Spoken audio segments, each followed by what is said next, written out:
propose donc qu'on inaugure ce soir l'année 2025-2026 du séminaire Judaïsme érudit. Bonsoir à tous, bonsoir à toutes. Un très grand merci d'être là donc pour cette séance introductive.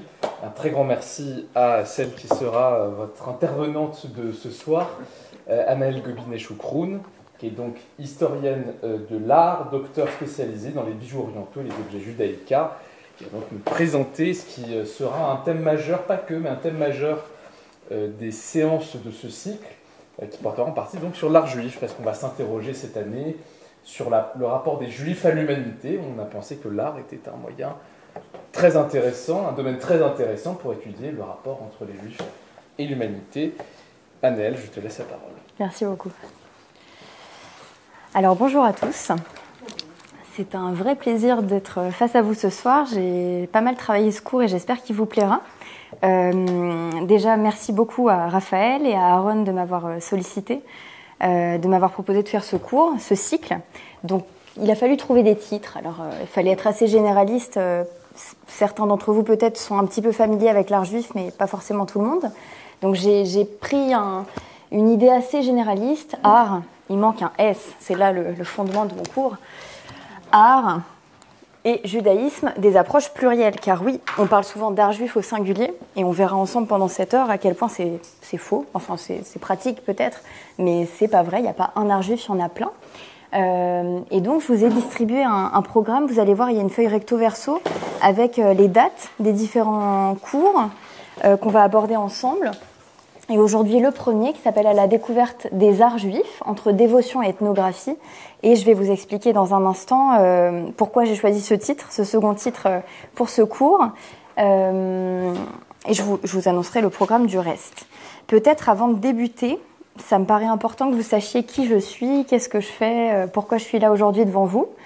Au Centre Fleg, que je connais depuis que je suis toute petite étudiante, il y a un petit moment maintenant. Pour me présenter, donc je m'appelle Anaëlle Gobinet-Choukroun, je suis historienne de l'art, chercheuse et curatrice indépendante, et j'ai achevé il y a presque un an maintenant ma thèse de doctorat que j'ai travaillée entre 2017 et 2024, donc à peu près 7 ans. Et c'était une thèse de doctorat qui portait sur les bijoux d'opéra et de théâtre de style orientaliste à l'époque coloniale, donc fin 19e siècle, début 20e siècle. Ce qui m'a permis d'aborder des questions de judaïsme notamment, puisque dans mon orientalisme de scène, j'intégrais également les représentations de la Bible et des Hébreux et des Israélites modernes sur scène. À la fin du XIXe siècle, donc, toute cette époque, vous savez, de l'affaire Dreyfus, des immigrations massives venues d'Europe de l'Est à Paris, plein de sujets qui m'ont absolument passionnée et que je continue à travailler maintenant que j'ai terminé ma thèse dans différents projets et collaborations. Mais avant de vous décrire ça, peut-être vous préciser que j'ai été, pendant cette période de doctorat, curatrice, apprentie conservatrice, pendant 3 ans au Musée d'art et d'histoire du judaïsme à Paris, le MAJ. Retenez le MAJ, si vous n'êtes pas familier avec ça, je vais beaucoup parler de MAJ. Donc, c'est assez drôle cette appellation. Donc j'étais sous la tutelle, enfin formée par Claire Decomte, qui est la conservatrice en chef chargée des judaïca et de la collection historique du MAJ. C'était absolument passionnant de travailler à ses côtés, de découvrir un petit peu tous ces objets de culte anciens qui sont un peu old school, un petit peu désuets de nos jours, mais qui disent beaucoup des mondes juifs, qu'ils soient séfarades, ashkénazes ou mizrahim. On a tendance à aimer faire un petit peu ces catégorisations. Et donc voilà, j'ai beaucoup découvert et appris sur les judaïcas à ce moment-là. Et j'ai également été assistante d'exposition sur plusieurs expositions qu'on a montées, notamment pendant le Covid. L'une sur Pierre Dac, qui était un humoriste du XXe siècle, l'inventeur du schmilblick. Il était d'origine yiddish et voilà, c'était une exposition très intéressante sur les jeux de mots et cet homme de lettres un peu clown triste qui a eu une vie intéressante. J'ai également aidé pour l'exposition sur Patrick Zachman, qui était un photoreporter de l'agence Magnum. On a fait une très belle exposition sur l'identité juive, enquête d'identité. Et enfin, une exposition sur la famille Hassoun de Constantine, qui était une famille d'instituteurs en Algérie à l'époque du de la colonisation française. Et voilà, ça a été très formateur et intéressant. Par la suite et en même temps, je continue à collaborer avec d'autres musées juifs d'Europe et dans le monde, notamment le musée juif de Belgique ou encore le Centre du judaïsme marocain à Bruxelles, mais également avec des collectionneurs privés, pas seulement des musées. Et je travaille également sur des projets de valorisation du patrimoine juif au Maroc, à Tanger ou à Fès, par exemple. En fonction de l'actualité politique, c'est on ou off, ça dépend. Pour l'instant, ça marche pas trop. Mais voilà, il y a de l'espoir. Le Maroc étant vraiment un pays sur lequel avec lequel on peut vraiment tisser des liens aujourd'hui importants entre France, Maroc et Israël. C'est important de le noter. Je vous précise également que depuis quelques mois, je suis chercheuse associée indépendante pour l'université Ben Gurion du Negev, à Beersheva, dans le sud d'Israël. Et je fais des recherches plus 20e siècle, plus contemporaines, les années 60, 70, 80, sur toute l'immigration des Juifs d'Afrique du Nord, la diaspora séfarade, qui est venue s'installer à la fois en France et en Israël. Et voilà, je fais des recherches pour eux. Et je suis contente de voir Caspar ce soir, qui fait partie du LABA de Paris, que j'ai rejoint très récemment, qui est un collectif d'une dizaine d'artistes qui ont un intérêt pour le judaïsme et pour l'étude de ses textes, le renouvellement de son interprétation artistique.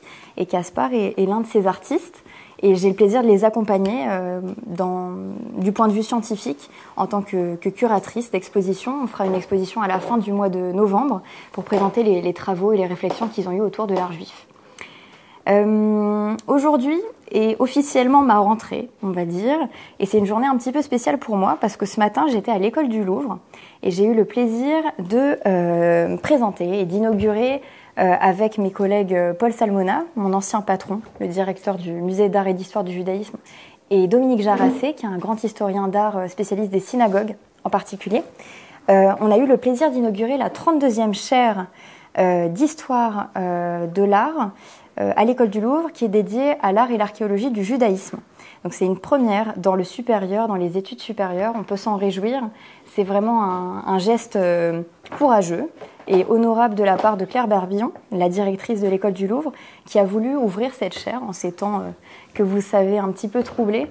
Et donc ça pose vraiment cette discipline d'art juif, au pluriel, qu'on va étudier ensemble, aux côtés d'art grec, de l'art romain, de l'art de l'islam, des arts de la Renaissance italienne. Donc voilà, maintenant les étudiants peuvent étudier et se spécialiser dans l'art juif et c'est une très bonne nouvelle parce qu'on a besoin de nouveaux conservateurs dans les musées juifs en France et en Europe pour les expositions, pour accompagner les artistes sur ces thématiques. Donc voilà, c'est quelque chose de très réjouissant et on a eu pas mal de monde ce matin qui s'est intéressé à la question. Pas juif. C'est ce qui m'a fait plutôt plaisir. Souvent, c'est des gens qui sont, je pense, d'origine chrétienne et qui essayaient de voir comment ils peuvent articuler l'histoire chrétienne, ce qu'ils ont appris, peut-être les préjugés qu'on leur a transmis avec cette histoire de l'art juif. Donc ça, c'était ce matin. C'est une très bonne nouvelle. Et aujourd'hui, je suis ravie d'être avec vous pour qu'on inaugure ensemble ce cycle de 4 cours autour de l'art et du judaïsme de façon générale. Alors, si vous prenez vos papiers, j'ai mis un petit calendrier de rappel. Je vais juste vous rappeler les 4 cours et leurs intitulés. Aujourd'hui, un cours assez panoramique, assez généraliste à la découverte des arts juifs entre dévotion, religion et ethnographie, racialisation. On va voir comment.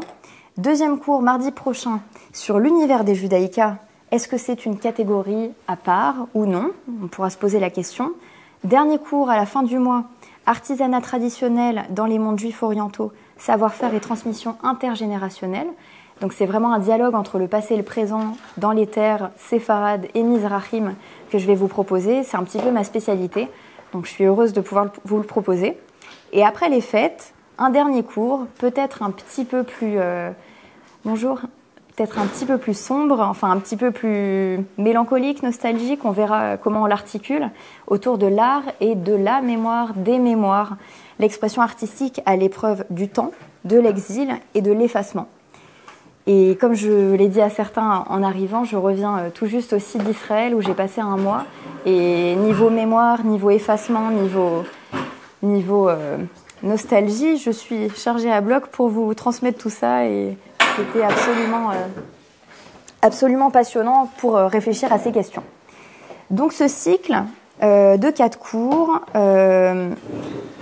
je vous invite également en complément, si ça vous intéresse et que vous voulez avoir plus d'informations sur l'art juif et des cours disponibles gratuitement en ligne, vous pouvez regarder la chaîne YouTube du MAJ, du Musée d'art et d'histoire du judaïsme de Paris, qui est très riche. Il y a plein d'heures de cours, de conférences différentes que vous pouvez voir gratuitement. Également venir à l'auditorium du MAJ qui a des conférences très régulières, ça recommence jeudi soir avec certains cours sur l'art juif. Ou encore la base Acadème, que vous connaissez sûrement, qui est universitaire avec un très bon niveau. On peut accéder à pas mal de ressources en ligne, en libre accès. Et à l'École du Louvre, si ça vous intéresse, il y a les cours donc, de Paul Salmona et Dominique Jarassé qui sont accessibles pour les étudiants, même auditeurs libres. C'est les jeudis après-midi. Et moi, mon cours est réservé aux étudiants de l'École du Louvre, mais c'est pour les aider à digérer ce qu'ils auront appris avec les deux profs précédents. Aujourd'hui, donc nous sommes sur un cours, le premier, à la découverte des arts juifs entre dévotion et ethnographie. Et je vais vous proposer de réfléchir aux dimensions à la fois culturelles, cultuelles et mémorielles de l'art juif. Évidemment, c'est une culture, c'est des cultures qui sont extrêmement anciennes, donc on ne va pas avoir le temps de tout couvrir. Je vous fais une proposition assez personnelle, assez généraliste et en même temps spécialisée. Je vous le précise, je suis historienne de l'art, je ne suis pas bibliste et je ne suis pas philosophe, donc ça sera vraiment une vision qui pourra être complétée évidemment par vos remarques avec grand plaisir peut-être à la fin, on aura un temps d'échange. Si vous avez des questions pendant la discussion, n'hésitez pas à me les poser cependant. On va essayer de parler de l'Antiquité jusqu'à nos jours, sans être exhaustif évidemment, mais je vais vous proposer des choses différentes. J'ai l'habitude de travailler avec des images, des PowerPoint, et là j'en ai pas, donc c'est très challengeant pour moi et c'est très chouette. J'ai quelques images dans mon ordinateur quand même pour vous montrer certaines choses à la fin, mais là on va se baser sur des textes. Je vous ai fait un petit florilège d'extraits de la Bible qui me parlent et qu'on va évoquer ensemble en détail au fur et à mesure. Donc pour commencer, première chose, je vais vous faire un petit peu bosser avant qu'on s'endorme. Qu'est-ce que l'art juif pour vous? Est-ce que vous avez des mots, des expressions qui vous viennent à l'esprit que je puisse noter au tableau? N'ayez pas peur, il n'y a pas de fausse réponse. Judaïka. Judaïka. Ouais. Quoi d'autre? Représentation de vie. Ouais. Plutôt artisanal. Super. Quoi d'autre? Et les objets de culte. Objet de culte, donc judaïka. Ben justement, je vais l'expliquer, mais tout à fait. C'est le terme générique pour parler des objets de culte. On parle de judaïka. Cultuel. Et même liturgique, on peut dire. Quoi d'autre? Allez, je suis sûre que vous avez plein de réponses. Moi, je dirais Moyen-Orient. Ouais. Si le stylo accepte, c'est pas sûr. J'ai l'impression qu'il n'est pas d'accord. Et ça, par contre, ça c'est vraiment... Je pense qu'on ne peut pas parler d'art juif sans parler d'Israël. Mais on a tendance, notamment à l'École du Louvre, à vouloir être un petit peu politiquement correct. Et je pense que c'est pas du tout une bonne solution. On assume de parler de judaïsme et d'art juif, donc ça commence où? Ça commence quand même là-bas. Donc c'est important d'écrire Israël, je pense. Voilà.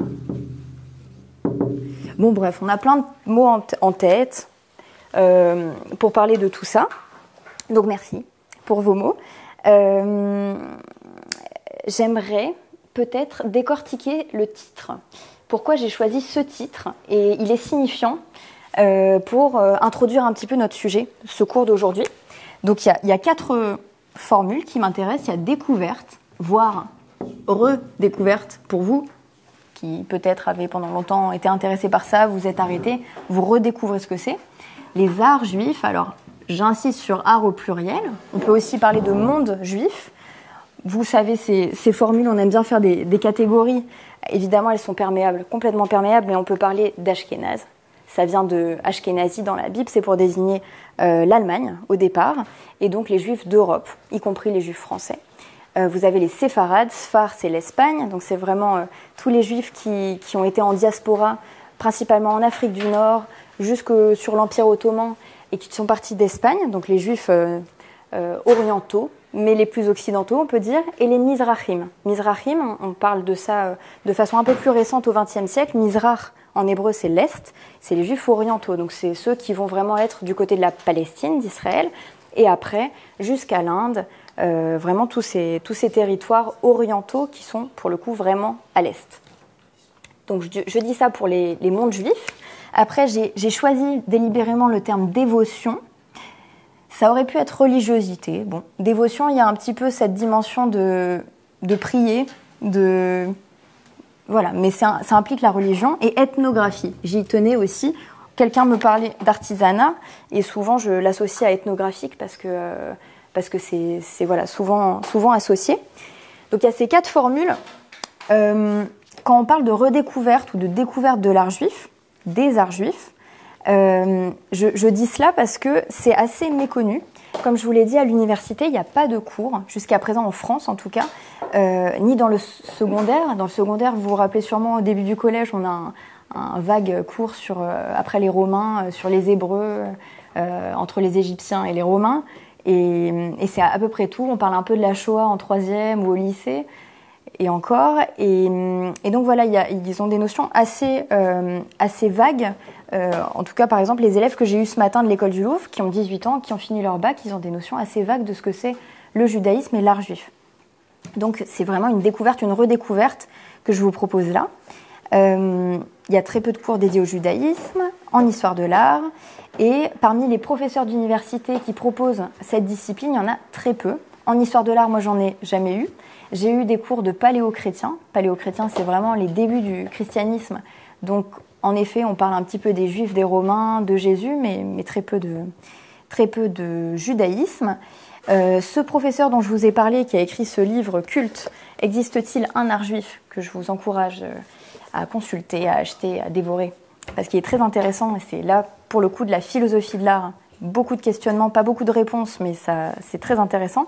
Dominique Jarassé, qui est donc l'un de mes collègues à l'école du Louvre, a pendant des années enseigné à l'université de Bordeaux l'histoire des synagogues. Donc lui, c'est le grand spécialiste des synagogues, de l'architecture religieuse juive. Et il a écrit avec son épouse Colette Bismuth Jarassé un ouvrage assez connu sur les synagogues de Tunisie. Ils ont fait toute une enquête, un gros livre finalement après leur enquête sur ce sujet. Et voilà, donc Dominique a vraiment beaucoup travaillé le terrain et ce sujet pendant sa carrière universitaire.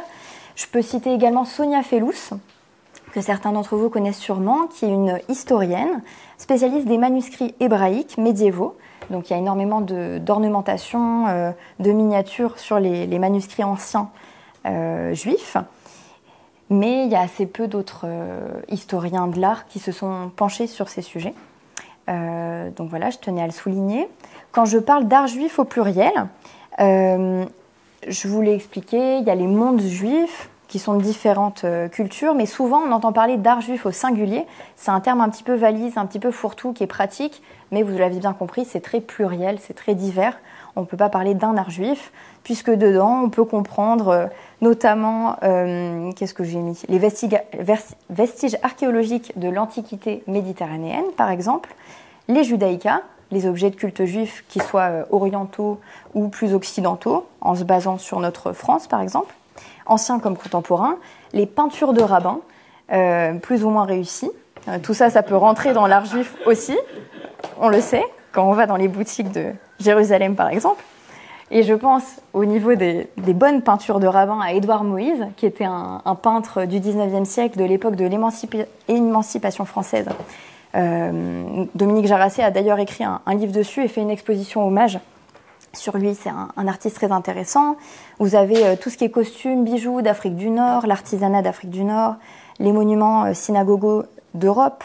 Et puis, par exemple, l'école de Paris, qui s'appelle comme ça parce que c'était plein d'artistes étrangers qui se sont retrouvés à Paris et une bonne quantité d'entre eux étaient d'origine juive, d'Europe de l'Est et fuyaient les pogroms et les exterminations en Europe de l'Est, se sont réfugiés à Paris. Et ça, c'était la période avant la Shoah. Je peux citer par exemple Marc Chagall, Chana Orloff, Chaim Soutine, Modigliani. Et donc, vous l'avez compris, les arts juifs sont très disparates. Je ne vais pas m'attarder sur le collectionnisme aujourd'hui, puisqu'on l'abordera le cours prochain, mardi prochain, avec la collection Strauss et la collection Rothschild. Mais sachez que voilà, le terme judaïka et l'art juif au singulier, c'est aussi des boîtes fourre-tout qui sont très utilisées dans le monde du marché de l'art pour vendre de l'art juif et des peintures de rabbins, pas forcément très belles que personne ne veut acheter. Au niveau de la dévotion, religiosité, évidemment quand on pense à art juif, il y a judaïsme dedans, il y a juif, donc la religiosité est au centre de cela, même si l'art juif, les arts juifs peuvent être parfois très laïques, on a cette spiritualité qui évidemment intègre aux arts juifs. Ils sont témoins de l'évolution de la religion juive à travers les temps, les continents. Ils racontent une certaine histoire du judaïsme, de sa pratique, de l'interprétation des textes liturgiques jusqu'au labba, comme Caspar le fait actuellement. Vous pourrez lui demander à la fin, son travail est très intéressant. Au niveau de l'ethnographie, pour terminer de décortiquer notre titre, j'ai choisi l'ethnographie parce que il y a toute une dimension ethnique et racialiste, avec des guillemets évidemment, dans cette dimension d'art juif, en particulier dans les périodes modernes, au XVIIIe et XIXe siècle. 19e siècle, c'est vraiment le siècle de l'invention du roman national. En France ou en Europe, on va mettre des grands jalons dans l'histoire de France, avec Charlemagne, Clovis, Jeanne d'Arc, Napoléon, Notre-Dame de Paris, qui sont des grandes figures, des grands temps de l'histoire française, et qui permettent justement d'accompagner aussi l'émancipation des Juifs à cette période-là. Ils peuvent construire leur propre synagogue. Ils sont plus reconnus. Ça, c'est vraiment une partie seulement du 19e siècle. Mais en même temps, ils sont complètement racialisés, ils sont complètement orientalisés tout le temps. Et c'est pour ça que dans ma thèse, ça a été si intéressant de décortiquer ça. Le juif au 19e siècle en Europe, qu'importe s'il est russe, lituanien ou ukrainien, il est forcément oriental puisqu'il vient au départ de cette terre de Palestine, d'Israël. Et donc il y a toute cette dimension, vous le savez, phrénologique. La phrénologie, c'est la science qui était très à la mode et appréciée au 19e siècle, d'études des crânes, d'études des nez, études des traits physiques que les nazis aimaient tant également. Donc cette question d'ethnographie est intéressante aussi parce que on peut l'observer. Alors c'est en train de changer progressivement, mais dans les collections des musées juifs notamment, vous avez souvent les œuvres, les beaux-arts, et souvent c'est des peintures, c'est beaucoup d'art ashkénaze, mais vous avez la collection ethnographique du musée et souvent c'est de l'artisanat, des costumes, des bijoux, des judaïkas nord-africains, séfarades ou mizrahim, qui sont considérés comme ethnographiques et non pas comme pas des chefs-d'œuvre, mais comme des beaux-arts. Il y a vraiment une dichotomie à ce niveau-là et une certaine condescendance qui s'explique complètement, notamment aussi dans la création de l'État d'Israël après 1948, avec une sorte de rivalité, on pourra en parler plus tard, entre séfarades et ashkénazes, toujours avec des guillemets. Et donc, dans les musées aussi, on observe que tout l'art séfarade est un peu minoré par rapport à l'art ashkénaze. C'est souvent le cas, européens, orientaux. Donc voilà, je voulais parler d'ethnographique à ce niveau-là. Maintenant que le vocabulaire est posé, partons de la racine, des textes de la Bible, si vous voulez bien. Que dit la Torah au sujet des représentations artistiques dans les textes ? Existe-t-il un ou des arts juifs ? Et là, je vous incite à regarder la page avec un petit florilège de textes que je vous ai préparé. Et je vais poser la question déjà, asséner cette question pour répondre à Dominique Jarassé. Existe-t-il un art juif ? Non, il n'existe pas d'art juif, à proprement parler. C'est un préjugé que souvent on a. Et je vais partir d'une anecdote qui m'est arrivée d'un de mes professeurs, célèbre, très intéressant, qui a des cours que j'ai adoré suivre. Et quand j'étais en licence, au tout début de mes études à la Sorbonne, je lui ai simplement demandé à la fin d'un cours, est-ce qu'il y a des cours d'art juif? Est-ce que ça existe l'art juif? Et il m'a dit non, absolument pas. L'art juif, c'est un art caméléon. J'ai trouvé ça joli qu'ils disent ça, parce qu'en effet, il y a cette dimension d'assimilation qui est très forte, épouser la culture d'accueil, ou pas forcément d'accueil, mais d'exil. Et c'est ça qui est typiquement juif, c'est pouvoir s'adapter aux différentes sociétés dans lesquelles les juifs sont en contact, et pour s'intégrer, pour être mieux acceptés, ils vont donc faire un art qui ressemble à la culture d'origine, mais néanmoins tout en gardant des spécificités propres à leur religion. On a plein d'exemples, par exemple les boîtes à Bessamim, dans la grande catégorie des judaïkas, des objets de culte juif, on peut citer les boîtes à Bessamim, les boîtes à épices pour la Havdalah, la prière de clôture du Shabbat, qui est vraiment un objet qu'on ne va pas trouver chez les chrétiens ou chez les musulmans, c'est juif. Vous avez les manteaux de Torah, qui sont aussi très intéressants, que ce soit chez les séfarades ou les ashkénazes. On a le yad, la main de lecture de la Torah qui n'existe pas ailleurs. On a les lumières éternelles, les ner tamides qu'on va trouver dans les synagogues, qu'on retrouve aussi bien sûr chez les musulmans et les chrétiens, mais celles qui sont juives sont typiquement juives. Bref, il y a plein de formes d'art juif qui sont exclusivement juifs. Donc je vous l'ai dit, il faut consulter ce livre, ça pourra vous aider à affiner toutes ces questions, mais aussi un ouvrage qu'il a écrit sur les synagogues comme objet, comme monument de l'identité juive. Il a écrit un ouvrage là-dessus, et si vous voulez suivre ses cours sur les synagogues, donc je vous l'ai dit, c'est 2 jeudis par mois à l'école du Louvre, accessible aux auditeurs libres si vous le souhaitez. D'autre part, donc je posais la question de existe-t-il un art juif ou pas? D'autre part, souvent on a tendance à dire qu'il n'y a pas d'art juif, et c'est bien ce que pensait mon professeur, je pense, à ce moment-là, en raison d'un interdit de représentation sculptée qu'on a dans la Bible. C'est le 2e commandement, vous pouvez regarder sur votre page, c'est les 2 premiers paragraphes en gris. Dans l'Exode, au chapitre 20, et après répété dans le Deutéronome, au chapitre 5, il y a cet interdit comme quoi on ne pourrait pas, quand on est juif, faire d'art. On ne pourrait pas se prendre pour Dieu et représenter les créations divines. Je cite l'un des passages, le 2e peut-être, qui est un peu plus long.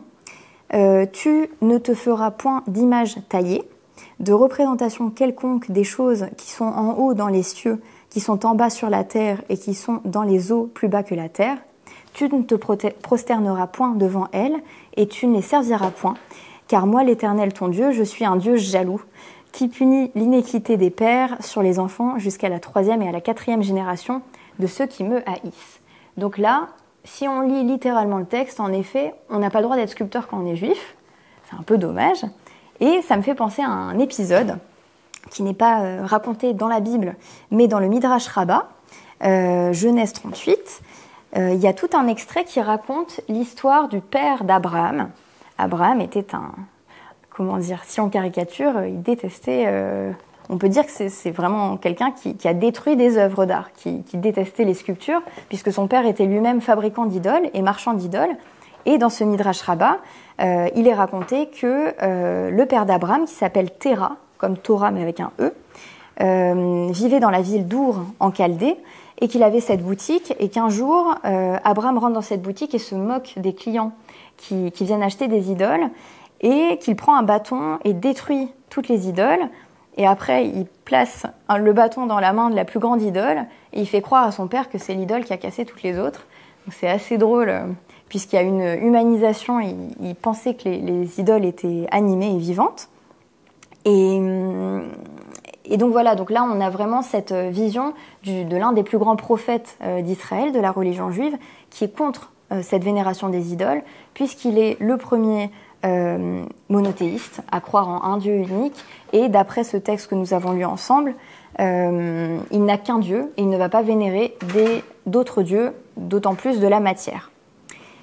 Donc ça, c'est vraiment ce qui permet de comprendre pourquoi pendant si longtemps on a expliqué qu'il n'y avait pas d'art juif.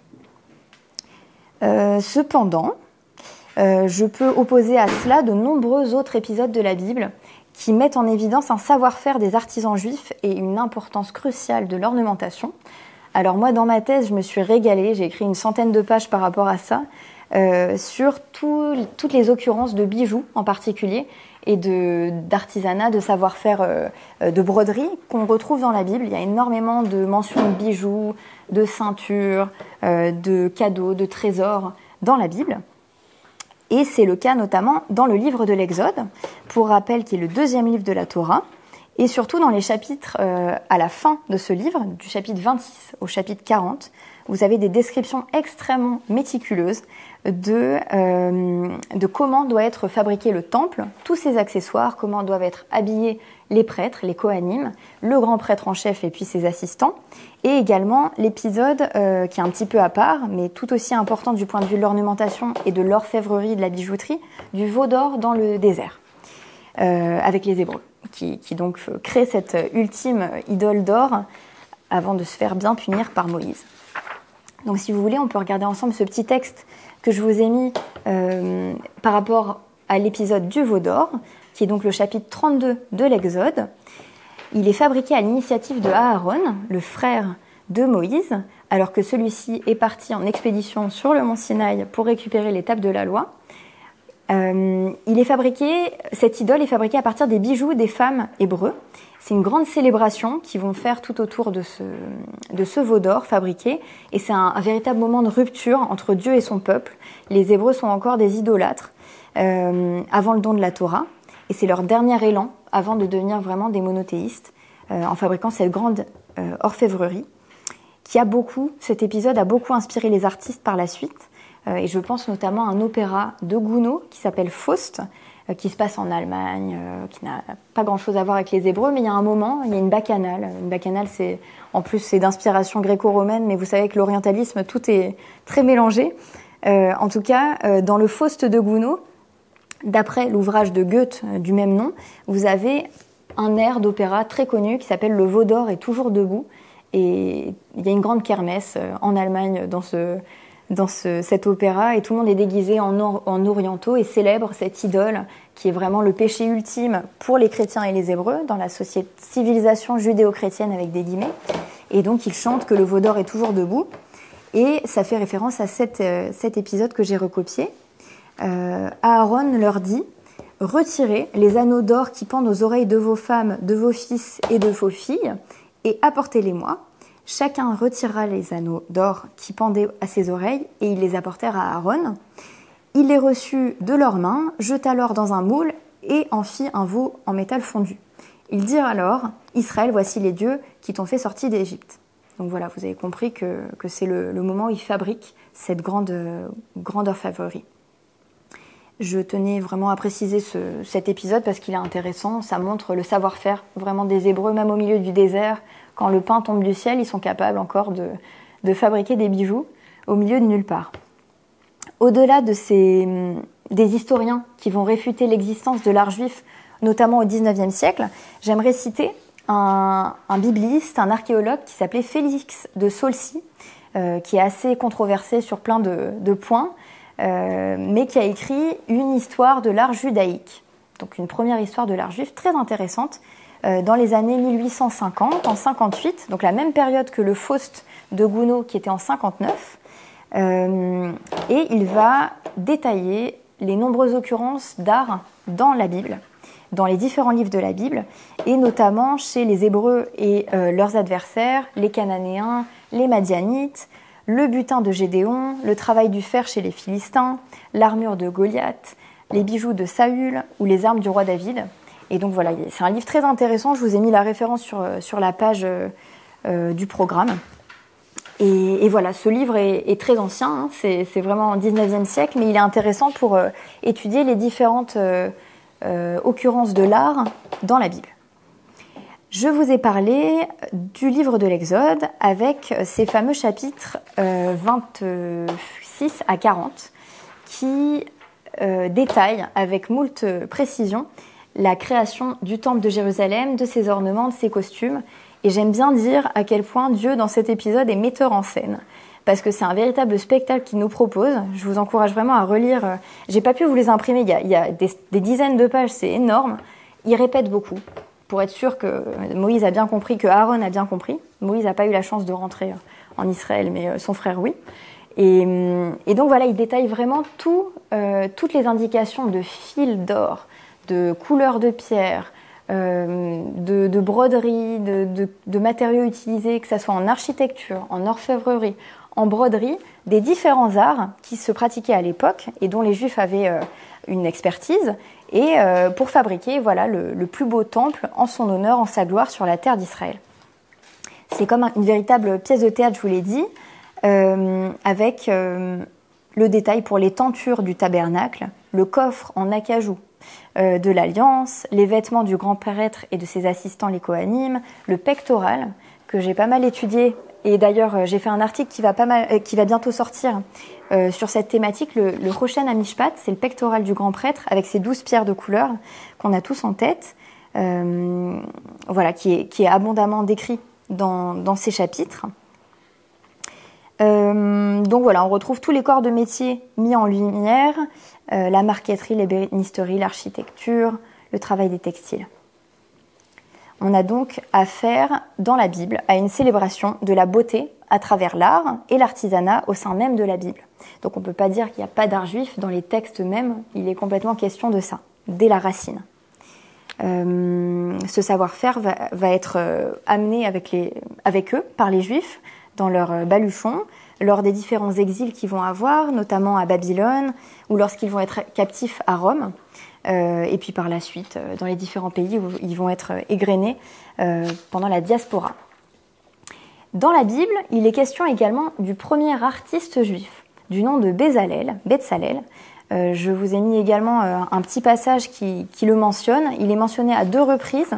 Et Betzalel, son nom va être utilisé pour la première école de beaux-arts en Israël en 48, l'année de création d'Israël. C'est une école où tous les artistes vont pouvoir s'exprimer et retourner sur les traces antiques, sur les racines du judaïsme au milieu du XXe siècle. Donc nous pouvons lire l'histoire, l'occurrence de Betzalel dans la Bible. C'est le premier artiste en tant que tel, désigné par Dieu pour réaliser les ouvrages liés à son culte. Alors l'Éternel dit à Moïse, « Vois, j'ai choisi Betzalel, le fils d'Ouri, de la tribu de Juda, et je l'ai rempli de l'Esprit de Dieu, de sagesse, d'intelligence, de connaissance et de tous les outils humains. » Il y a un truc à bugger. Pour développer toutes les formes d'art. Ça, c'est au chapitre 31. Donc Dieu va désigner son artiste en chef, son représentant parmi les artisans et les artistes pour servir son culte. Nous, oui. Le mot art, comment il est dit en hébreu? Omanout. D'accord. Ouais, omanout. Oui. Comment on dit artisanat, je sais pas. Ouman, c'est un artisan. Et ben voilà, omanout. C'est toutes les arts. C'est de façon générale. Non, mais c'est une bonne question. Omanout. Oui, merci. Si vous voulez l'écrire, je vais peut-être faire des fautes. Omanout, ça s'écrit comment? O, même. L'opposition art-artisanat, de toute façon, c'est une invention moderne. Ouais. Exactement. C'est dans toutes les langues comme ça. Exactement. Ça doit être comme ça. Art en français, ça vient de la racine latine ars, donc c'est l'artisanat. Exactement. Exactement. Omanout. Où j'en suis dans mon timing? Ça fait 40 minutes, presque, 35 minutes. Bon, ça va? Alors, je pense que je peux vous parler un petit peu dans le prolongement de ce qu'on a vu. Donc les textes, là on a vu les textes bibliques, on a démenti le fait qu'il existe bien un art juif, même au sein des textes. Au XIXe siècle, je vous l'ai dit, ils ont mis du temps à accepter qu'il y avait un art juif qui existait réellement, une catégorie d'art juif. Et il faut attendre véritablement 1932, qui est une date importante, qui est la découverte fortuite, complètement inattendue, de la synagogue de Doura Europos, qui est très célèbre. Elle est en Syrie du Sud. Et je vous engage, je vais en parler un petit peu, mais je vous engage vraiment à regarder le cours de Sonia Fellous, l'historienne que j'ai évoquée précédemment, qui a fait une conférence d'1 heure hommage à l'auditorium du Musée Juif de Paris et qui est en libre accès sur la chaîne YouTube du musée, où elle va vraiment détailler tous les décorums. Je vous montrerai les images à la fin. tous les décors de cette synagogue, puisqu'en fait, elle a absolument impressionné les archéologues qui l'ont découvert. Ils s'y attendaient pas. Elle était enfouie dans le sable pendant des centaines d'années. Elle date. Je vais vous le dire.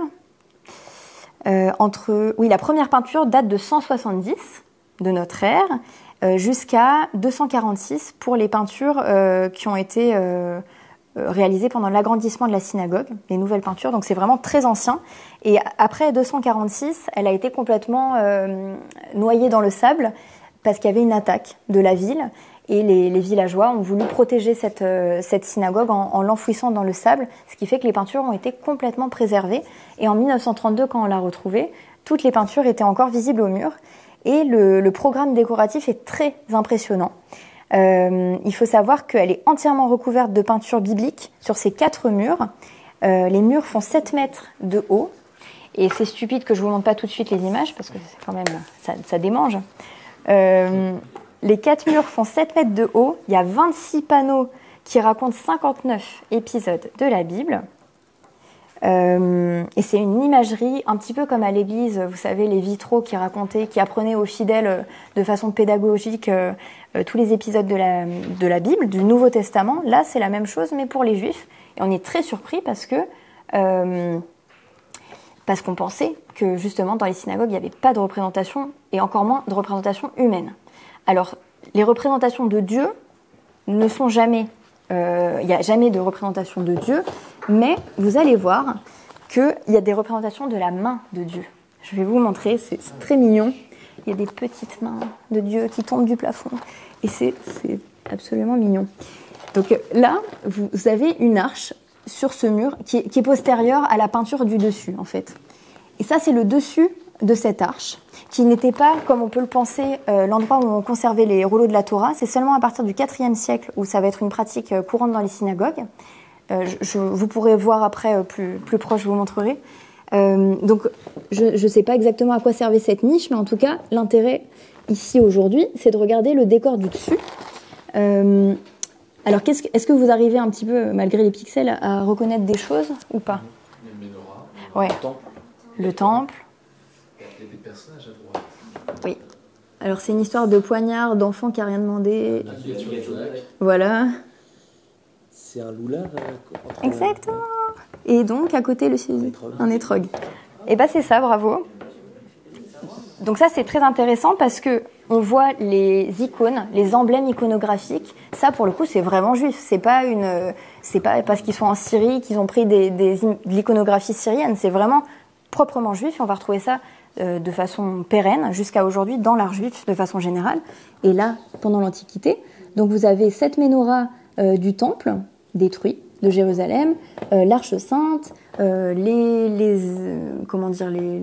espèces végétales de Soukhot est très importante dans le judaïsme, et cette scène très importante aussi de la ligature d'Isaac, donc le sacrifice d'Abraham aussi, et on le voit mal ici, mais il y a la petite main de Dieu juste au-dessus, qui représente le moment où Isaac s'apprête à commettre le crime, et il est arrêté par un ange et par Dieu à travers cette main. Donc c'est Doura Europos. Oui, je vais l'écrire, enfin je ne sais pas si tu vas le voir, mais Doura Europos. Et c'est en Syrie du Sud. Et c'était une ville, en fait, c'est pour ça qu'il y avait des Juifs, c'était une ville qui était à la fois païenne et chrétienne et juive. C'était sur la route des caravanes, la route des épices vers les Indes. C'est pour ça qu'il y avait des Juifs, parce qu'ils faisaient beaucoup de commerce. Et c'est une ville qui est en hauteur, sur une plateforme de 40 mètres de haut, et qui surplombe la région. Et donc, il y a une zone stratégique. Et c'est pour ça qu'il y a eu cette attaque, et qu'ils ont dû complètement ensevelir la synagogue dans le sable. La synagogue, sur le plan de la ville, est tout à l'est, partie gauche de la ville, le long des remparts. Donc c'est une chose qu'on va observer aussi, notamment en Afrique du Nord. Souvent, c'est le long des murailles pour protection. Là, je ne sais pas vraiment pourquoi c'est le long des murailles. Il n'y a pas de palais royal pour les protéger. Mais voilà, la synagogue était placée à cet endroit-là. Donc, je vous ai dit, le programme décoratif est très impressionnant. Voilà, c'est comme une bande dessinée. Hein, et c'est très coloré. Est-ce que certains d'entre vous sont allés à l'exposition sur les Juifs d'Orient à Lima, à l'Institut du monde arabe il y a quelques années? Mais peut-être vous vous rappelez, ils ont fait une reconstitution de ça. C'était très beau. Il y a un documentaire, si vous voulez regarder, à l'origine, avec Steve Suissa, qui est tourné dans cet espace du musée pendant l'exposition. Et ils ont complètement reconstruit le décorum qui est actuellement au musée de Damas, donc original. Donc voilà, c'est vraiment très intéressant pour l'iconographie antique juive de regarder cette synagogue. Qu'est-ce que je peux vous dire d'autre ? Oui, au niveau des moments, enfin des épisodes représentés les plus intéressants, vous avez la représentation de Moïse sauvé des eaux par la fille de Pharaon, qui est complètement nue. Donc dans la synagogue, il y a des nus. C'est encore plus surprenant et c'est magnifique. Et ça fait très égyptien, mais de face. Vous pourrez regarder. Donc la fille de Pharaon sauve Moïse des eaux. Vous avez la consécration des prêtres du temple de Jérusalem avec leurs attributs qu'on a vus dans les textes, le roi Saül, le roi David, Salomon, le songe de Jacob avec son échelle, ou encore les emblèmes sacrés, comme je vous l'ai montré, du judaïsme. Quoi vous dire d'autre? Oui. Est-ce que c'est considéré comme une exception ou est-ce que c'est comme si Ensevelie c'est la seule qui a été bien préservée et en fait il y en avait beaucoup plus? Je pense qu'il y en avait beaucoup. Je pense que beaucoup ont été détruites. C'est exceptionnel d'avoir eu cet état de conservation grâce à cet enfouissement. Mais non, il n'y a pas d'autres exemples. C'est le plus impressionnant. Dans les synagogues d'Afrique du Nord, je pense à la Griba par exemple à Djerba en Tunisie, qui est une très très vieille synagogue. Il y a beaucoup d'ornementation, un peu comme une mosquée avec des ornementations végétales. C'est très bleu, beaucoup de faïences, de céramique, beaucoup de dorures. Mais il n'y a jamais de la vie des BD comme ça sur les murs, des peintures. Donc c'est assez unique. Est-ce que du coup, à cette époque, donc c'est en 152, c'est ça? Alors c'était le 1er siècle à peu près après Jésus-Christ. À ce moment-là, il y avait déjà des églises qui représentaient des choses ou pas? Qui sont inspirées des livres? Certainement. À la même époque, je pense que les chrétiens... Est-ce que les chrétiens avaient déjà... Oui, c'était vraiment les débuts du christianisme. Il y avait deux églises qui se... Il y a l'église de Jérusalem et l'église de Paul. C'est encore le moment où c'est en train de maturer. En fait, c'est vraiment avec l'époque byzantine, je pense, les chrétiens d'Orient, où il va y avoir toute cette iconographie byzantine très intéressante, et c'est bien plus tard. Pas tellement dans l'époque... Non. De l'époque, Non. C'est très byzantin, là, ce qui se fait. Ça fait presque byzantin, mais c'est pas encore l'époque byzantine, mais ils se sont inspirés évidemment de ce qu'il y avait avant. Est-ce qu'il y a un parallèle qui a été éventuellement étudié entre les représentations dans les synagogues et la codification qui sera faite progressivement de qu'est-ce qui est autorisé, interdit dans les synagogues? C'est une question très large, mais du coup le problème du nu, c'est ultra intéressant. C'est ultra intéressant de savoir comment ça évolue en termes de codification. Oui. Eh ben, on n'a pas, en fait, je crois qu'on n'a pas d'autres exemples de représentation dans les synagogues, hein, tout simplement. Je crois qu'on n'a pas d'autres exemples que celui-là. D'accord. C'est le plus exceptionnel. Il y a le signe du zodiaque là, dans une des synagogues. Il y a un Est-ce que tu te rappelles à quel endroit? Je crois que c'est sur le sol. Mais à quel endroit la synagogue, je sais pas. Ah, alors oui, il y a les mosaïques. Oui. En mural, j'ai pas d'idée, mais en mosaïque, en pavement pour le sol, il y a beaucoup d'iconographie. Mais souvent, c'est des symboles juifs. Ça va être la menorah, ça va être des oiseaux, ça va être les 12 tribus d'Israël, les zodiaques. Mais on ne va pas avoir de nu au sol. Il y a un homme. C'est possible. Mais très basique. Ouais. Pas du tout aussi détaillé que là. C'est possible. Mais c'est vrai qu'en mural, j'ai pas d'autres exemples en tête pour l'instant. Et je ne sais pas s'il y a eu des études. Il faudrait voir. En tout cas... Voilà, ça c'était Doura au repos, c'est un exemple quand même super important quand on parle d'anciens temps, de premiers temps du judaïsme dans l'art. Qu'est-ce que je voulais vous montrer d'autre? La menorah, on l'a évoqué, c'est un symbole juif quand même ultra important. Et vous avez évidemment, alors c'est pas de l'art juif, puisque c'est pas les juifs qui l'ont fait, mais c'est des juifs qui sont représentés. Vous avez cette arche de Titus, évidemment, à Rome, où on voit les Romains s'enfuir avec les objets du temple, qui sont abondamment décrits, comme je vous l'ai dit dans le chapitre de l'Exode. Et c'est la dernière fois qu'on verra cette grande menorah en or. Et on peut d'ailleurs lire la description si vous voulez, puisqu'elle est exceptionnelle, cette menorah. Elle est fabriquée, c'est un chandelier fabriqué en or pur. Son pied et sa tige sont travaillés au marteau. Des coupelles, calices ou corolles en étaient issues. 6 branches en partant latéralement, 3 de chaque côté. Chaque branche portait 3 coupelles en forme de fleurs d'amandier. C'est quand même super chic. Gardez ça en tête, je vais vous montrer autre chose après. Voilà. Quoi dire d'autre? Il y a des répétitions. Alors moi, je suis pas une spécialiste des études de textes bibliques, mais je sais qu'il y a une signification s'il répète 2 fois qu'il y a des fleurs d'amandier. A priori, il y a une raison. Voilà. Il fabriqua aussi les 7 lampes avec les pincettes et les mouchettes en or pur. On employa 30 kilos d'or pur pour le chandelier et tous ses accessoires. Donc c'est vraiment extrêmement luxueux. Et quand les Romains ont embarqué tout ce trésor, qui est peut-être encore au Vatican, on ne sait pas, ça a une valeur exceptionnelle. Cet arc de Titus, pour vous situer, il n'a pas été construit par Titus, mais à sa mort par Domitien, l'empereur, et c'était en 81 après Jésus-Christ, pendant notre ère. Et ça représente donc ce moment des guerres de Judée entre 66 et 73. Autre symbole, vous l'avez évidemment en tête, emblématique de l'art juif, mais beaucoup plus récent. Le chandelier, ça a toujours été vraiment le symbole des Juifs, de l'Antiquité jusqu'à assez récemment. Mais à partir du 19e siècle, il y a l'étoile à 6 branches, qui devient vraiment le symbole juif, qui va être évidemment posé sur le drapeau du nouvel État d'Israël, et malheureusement aussi apposé sur les Juifs pendant la Shoah, pour les distinguer. Donc ça a une connotation à la fois bénéfique et négative. C'est pas avant le 19e siècle, l'étoile de David? C'est pas beaucoup utilisé avant. C'est très récent. C'est donc la menorah qui était... La menorah, c'était vraiment l'emblème juif avant, sur les monnaies.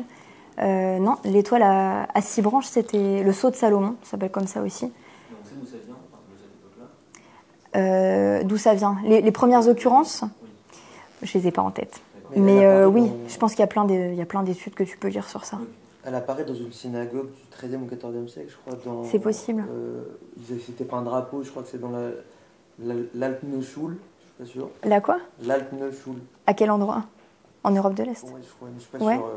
Et ils se sont fait un drapeau qui est rouge, qui est encore là-bas, avec une Magen David jaune, mais ils l'ont utilisé comme symbole pour se représenter. Ah, d'accord. Il y avait d'autres Magen David dans des synagogues plus anciennes, oui. Mais elles sont des trucs géométriques qui existaient partout. Mais là, c'était typiquement juif. Déjà, c'était un peu avant pour moi, c'était avant le 19e siècle. Oui, je pense qu'évidemment, c'était utilisé avant, mais c'était pas fréquent. C'était pas aussi fréquent que la menorah. Et au XIXe siècle, ça a été beaucoup utilisé, notamment sur les synagogues de l'émancipation à Paris, de plus en plus. Autre image, on l'a évoqué tout à l'heure, iconique de l'art juif, c'est le Rochen, le pectoral du grand prêtre, avec les 12 pierres, les 12 tribus. Ça, c'est une image qu'on va retrouver jusqu'à aujourd'hui, même dans des objets très kitsch et très contemporains, sur les porte-clés. Enfin, c'est vraiment une image du judaïsme, de l'art juif, de l'artisanat juif qui vient de loin. Voilà, je pense que je vous ai un petit peu montré tout ce que je voulais vous montrer. Et maintenant, je vais passer à quelque chose d'un peu plus, pour terminer, un peu plus, détente. Je sais pas. Pour conclure ce qu'on a dit déjà, vous l'aurez compris, le débat de la non-figuration dans l'art juif est infondé, puisqu'on l'a prouvé par les textes, il y avait de l'art déjà chez les Hébreux du temps de la Bible. L'histoire de l'art et l'archéologie du judaïsme est un champ d'études très vaste, et je voulais aujourd'hui, en 1 heure, vous transmettre quelques-unes de ces notions de base pour être en mesure, à votre tour, d'y réfléchir, de vous documenter. Je vais vous faire des recommandations bibliographiques également. Et puis, ça va nous permettre, dans les autres cours, de développer d'autres axes de réflexion sur l'art juif. Il y a énormément à dire sur toutes les périodes, géographie. Et là, c'est vraiment un petit échantillon, ce que je vous ai montré. Et comme je vous l'ai dit, j'étais donc pendant 1 mois en Israël. J'en reviens depuis quelques jours. Et j'avais en tête, on a beaucoup échangé avec Raphaël et Aaron, j'avais en tête donc ces cours qu'il fallait que je donne. Donc je scannais tout ce que je voyais, je me disais qu'est-ce que je vais dire, qu'est-ce que je peux dire d'original, qui parle. Bon. Et en fait, j'ai pris pas mal de photos, évidemment. Et tout à l'heure, je me suis dit, je vais pas vous faire un catalogue comme vous pouvez trouver dans tellement de livres, des grands chefs-d'œuvre de l'art juif. C'est pas très utile, il y a plein de livres qui existent dessus. Mais moi, je vous ai fait un petit... je vais vous montrer mes photos de vacances, en fait, quelques-unes. Ne vous inquiétez pas. Quelques photos de ce que j'ai vu dans la rue, qui m'a fait réfléchir, que j'ai pas vu forcément dans la rue, mais à d'autres endroits, dans des musées, dans le sud d'Israël aussi. Et on va réfléchir ensemble. Je vais partager un petit peu avec vous ce que ça m'a évoqué au niveau de l'art juif ancien, contemporain, israélien. Et voilà, je trouve que c'est un petit peu original de finir là-dessus. Et ça nous permettra d'introduire toutes ces questions mémorielles aussi, et plus tristes peut-être, qu'on abordera dans le dernier cours. Si vous voulez enfin non, peut-être on reste comme ça. Oui, parce que... Oui, pour le cadrage. Mais on pourra les revoir après de plus près. Alors, je vous mets mon dossier Israël Vrac. C'est vraiment informel, hein, c'est pour vous montrer des trucs différents. Non, regarde pas. C'est la dernière. Alors, ça c'est une synagogue qui est juste à côté du... là c'est un pavement de mosaïque du sol, et là c'est la reconstitution, un relevé de dessin que les archéologues ont fait, d'une synagogue qui s'appelle Maon, qui est dans le sud-sud d'Israël, à la frontière de Gaza, parce qu'en fait c'est un site archéologique qui est visitable, qui est absolument collé au kibbutz Nir Oz. Donc dites-vous que c'était jusqu'à il n'y a pas longtemps un parking de chars pour l'armée israélienne, juste à côté, mais pas sur la mosaïque, qui a été restaurée récemment et que les terroristes sont passés par là le 7 octobre et ils n'y ont pas touché. Amen. Et donc cette très belle mosaïque représente, comme on l'a dit tout à l'heure, pas mal d'emblèmes du judaïsme. Ça date de l'époque byzantine. Donc vous avez pas mal de... En fait, c'est plein de ronds, comme un Etz Chaim, comme l'arbre de vie, qui est aussi d'ailleurs un emblème d'iconographie du judaïsme, très fréquent. Et vous avez plein de signes du zodiaque, plein de représentations intéressantes liées au judaïsme. Et voilà, bon, ça c'est pour vous montrer un petit peu la dimension antique qu'on peut trouver en Israël encore aujourd'hui. Je vous montrerai en détail. Le KKL sponsorise parce qu'il y a plein d'arbres qui ont été plantés autour. C'est intéressant. Ça, c'est un tableau que j'ai vu au musée de Tel Aviv, que peut-être certains d'entre vous connaissent. C'est le musée d'art moderne de Tel Aviv. Et c'est un tableau de Morissi Gottlieb, qui est un artiste juif peut-être par excellence, qui est mort à 27 ans ou 25 ans. Et il a peint ce tableau 1 an avant de mourir, son dernier Kippour. Parce qu'en fait, ça représente Kippour. Il ne le savait pas, qu'il était malade. Et ça représente des hommes en prière, des femmes en prière dans sa choule d'Europe de l'Est, je crois Biélorussie ou Ukraine, je ne me rappelle plus. Mais c'est un tableau fascinant, très intéressant. Peut-être que la semaine prochaine, je vous le détaillerai par rapport au Judaïka, parce que c'est vraiment un tableau Judaïka, je trouve, important. Il est très symbolique. L'artiste se représente à 3 périodes de sa vie. Il a 25 ans et il se représente vieux, en bar mitzvah et enfant. Et sa femme aussi, enfin sa fiancée, ses parents. Et voilà, Bon, je vous en dis pas plus, je vous dirai la semaine prochaine. C'est super intéressant. Donc ce tableau, je l'ai vu là-bas.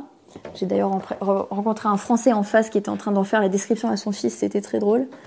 Et voilà, ça c'est dans le musée Bet Hatzutzot, la maison de la diaspora du peuple juif qui est à Ramat Aviv, au nord de Tel Aviv. Et c'est un objet d'artisanat. C'est une patère, enfin c'est quelque chose, c'est une main à laquelle est suspendue la ner tamid, les lumières de deuil dans les synagogues en Afrique du Nord. Celle-ci vient de Fès, du Maroc, et elle est en forme de ramsa, de main et d'oiseau. C'est ça qui est très intéressant. On pourra l'étudier dans le 3e cours avec tout l'artisanat d'Afrique du Nord. Et c'est en laiton, c'est quelque chose d'assez lourd. Et elle est aujourd'hui présentée dans ce musée comme collection ethnographique comme je vous l'ai dit. C'est intéressant de réfléchir à ça. Alors ça, j'adore. J'étais au puce de Jaffa. à Tel Aviv et je travaille beaucoup j'ai écrit un article sur la robe de mariée juive marocaine, ça s'appelle la Kswa el-Gbira en arabe.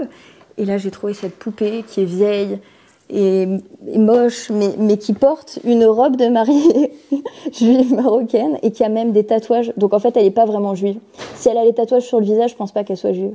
Mais j'ai adoré cette poupée, j'ai trouvé qu'elle racontait vraiment une part de l'histoire de l'immigration séfarade en Israël. Comment elle s'est retrouvée là, dans ce marché aux puces.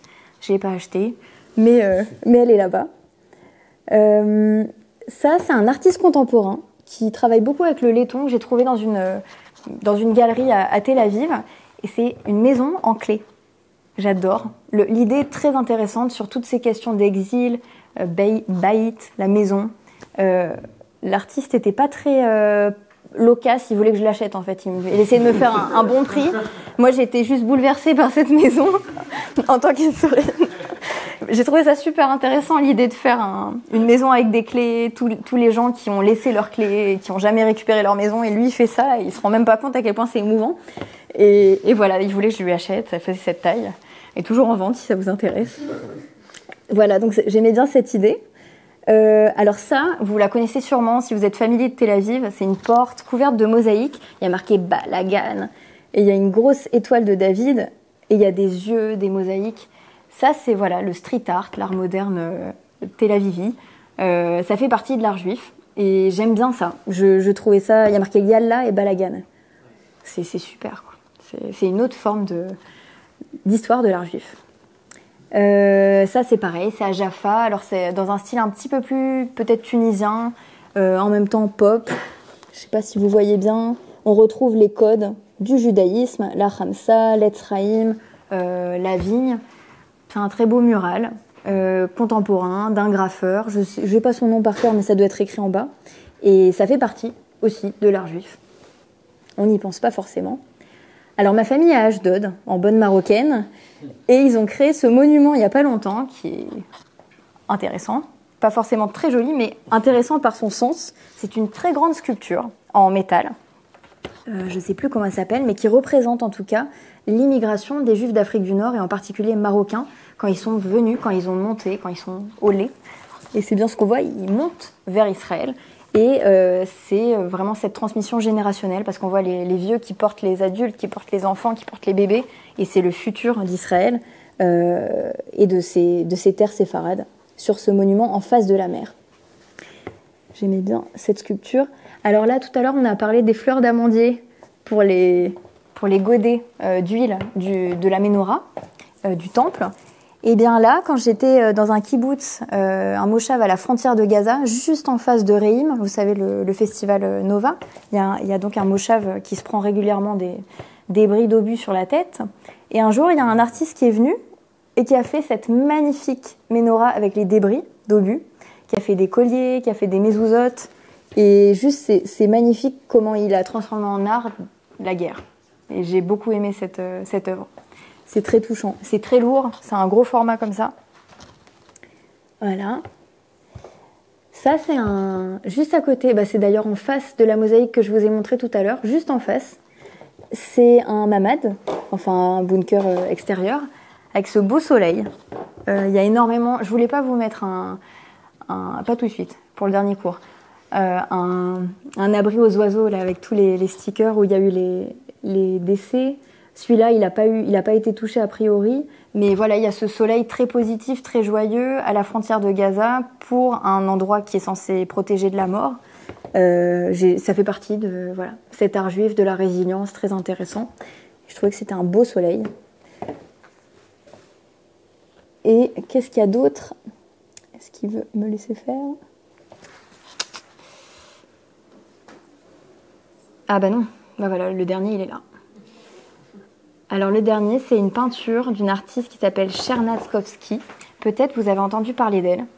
Au lendemain, ou vraiment dans les 2 jours qui ont suivi le 7 octobre, elle a fait des peintures à l'ancienne, classiques, figuratives, d'après des images, d'après des récits de ce qui s'est passé le 7 octobre. Et cette peinture, j'en suis très heureuse et fière pour elle. Elle est assez grande et elle est exposée. Elle a été achetée par le musée de Tel Aviv d'art moderne, là où vous avez le Gottlieb. Et elle est présentée dans le parcours permanent comme une œuvre d'art juive contemporaine. Et on pourra en parler plus en détail dans le dernier cours sur l'art juif et les mémoires. Voilà, c'est une... Alors, elle s'appelle Cherkavsky, Nadi. Mais je te montrerai en...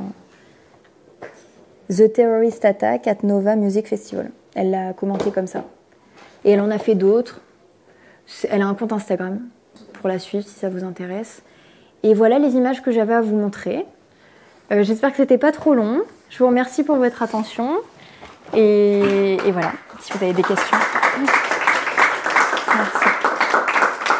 Un grand merci à Anaëlle pour sa présentation. Un grand merci à tous et à toutes pour votre présence. Donc on vous invite évidemment à revenir dès la semaine prochaine pour la suite du programme. Il y aura une interruption par rapport à Rosh Hashanah. Il y aura le 3e cours la semaine d'après, donc le 30 septembre. 27, je crois. Ou 30. C'est écrit. De toute façon, on recommuniquera le 30. Les dates en question. Et la dernière session sera après Simchat Torah. Puis on enchaînera sur un autre intervenant. Mais en attendant, donc, on vous invite évidemment à revenir la semaine prochaine, 20h, toujours ici, pour la 2e session. Merci beaucoup. Et si vous avez des questions, n'hésitez pas. Oui. Puisqu'on parle d'art juif, on peut aussi parler de musée juif. En France, on a un musée d'art et d'histoire, on a un peu pris la tangente. Ouais. Par exemple, aux États-Unis, on a des musées d'art juif. Dans le sens où c'est pas mélangé, histoire et art, à New York. J'ai l'impression qu'en France, on a pris le côté historique pour ne pas avoir à se poser la question de est-ce qu'il existe un art juif presque. Ah oui. Ils l'ont appelé comme ça pour atténuer un petit peu oui, d'art et d'histoire du judaïsme. La plupart des musées en Europe et dans le monde s'appellent des musées juifs, d'ailleurs, tout simplement, et pas des musées du judaïsme. J'en parlais avec Paul Salmona, le directeur du MAJ ce matin. C'est un moyen de se différencier des musées qui seraient avec financement communautaire. La plupart des musées juifs dans le monde, en fait, et c'est le cas pour New York, sont financés par la communauté. Alors que le musée de Paris, c'est assez exceptionnel, et je pense que c'est quasi unique. Il est à moitié financé par la ville de Paris et par l'État. Donc, ils ont dans leur ligne éditoriale à prendre ça en considération aussi. Et c'est au niveau des questions par rapport à Israël, par rapport à la politique actuelle, ils font attention aussi à ça, parce qu'ils sont représentants de l'État d'une certaine façon. Et oui, ils ont une appellation d'art et d'histoire, mais c'est bien. Moi, je trouve que l'histoire, elle est tellement imbriquée avec l'art qu'en fait, ça fonctionne complètement. J'avais